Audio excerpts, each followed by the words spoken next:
Welcome. Today I would like to share you about B-17 wreck exposed by melting glacier in Iceland. This B-17 Flying Fortress bomber touched down on the Eyjafjallajokull Glacier in southern Iceland on September 16, 1944. Remarkably, all 10 of its crew members survived the crash. But the wreckage was left behind and eventually became engulfed by the glacier.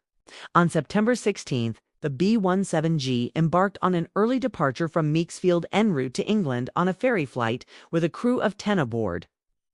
Emergency landing. Unfortunately, McCollum and his crew faced adverse weather conditions, including heavy snow and sleet, causing the aircraft to deviate from its intended course. Amidst turbulent weather and icing, the plane ultimately collided with Mt. Eyjafjallajokull, sliding on ice before coming to rest against a snowbank. Today, as the effects of global warming gradually strip away the icy shroud of the land, this wartime aircraft is slowing, resurfacing, battered and torn, yet still offering a captivating glimpse into history. Local residents, including the former mayor of Eyjafjallajokull, Guðmundur Gunnarsson, regard the wreck as a unique tourist attraction and have rebuffed calls for its removal. An adept hiker, Gunnarsson shared, "Ever since I learned about the wreckage, I've been filled with curiosity. The story is truly compelling, and when I shared it with my friends, they too became enthralled." They embarked on a hike in 2022, the B-17 wreck, to examine the site and capture photographs, which were subsequently shared on social media. Finding the B-17 wreck, we found the wreck at an altitude of 1050 meters after a short search, Guðmundur wrote. "This weekend I managed to go on a little nerd expedition, finding the wreck. We drove to wreck and to call." The U.S. bomber had been en route to England after a refueling stop at Keflavík airport in Iceland. "We laced up our shoes and walked up a gorge by the glacier tongue."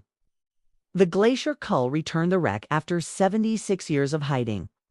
"From there, we climbed up a steep slope to the edge of the glacier, which a Slovenian employee had told us would lead us to the right path. During the impact, one of the plane's wings was torn off, and the engines ignited in flames.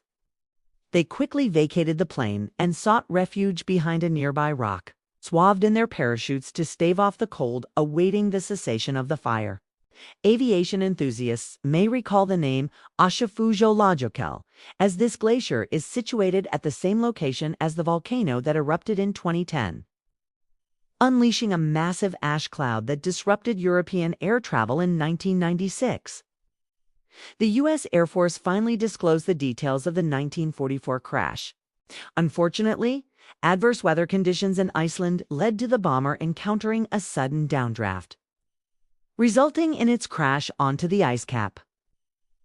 Wing torn off, fortunately, the plane landed on soft snow, sliding along its fuselage until coming to an abrupt halt against a snowbank.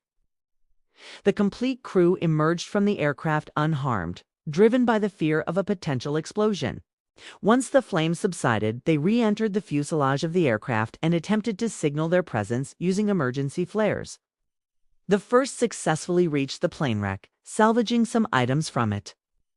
While residents in the neighboring towns did observe these flares, they misconstrued them as part of a military operation and refrained from taking any action. The American servicemen found themselves disoriented and unable to transmit an SOS signal to the U.S. Air Force, saved themselves after enduring 2 arduous days within the wreck, which was perilously close to becoming buried in the snow. They commenced their descent down the glacier, tethered together by a line of parachutes.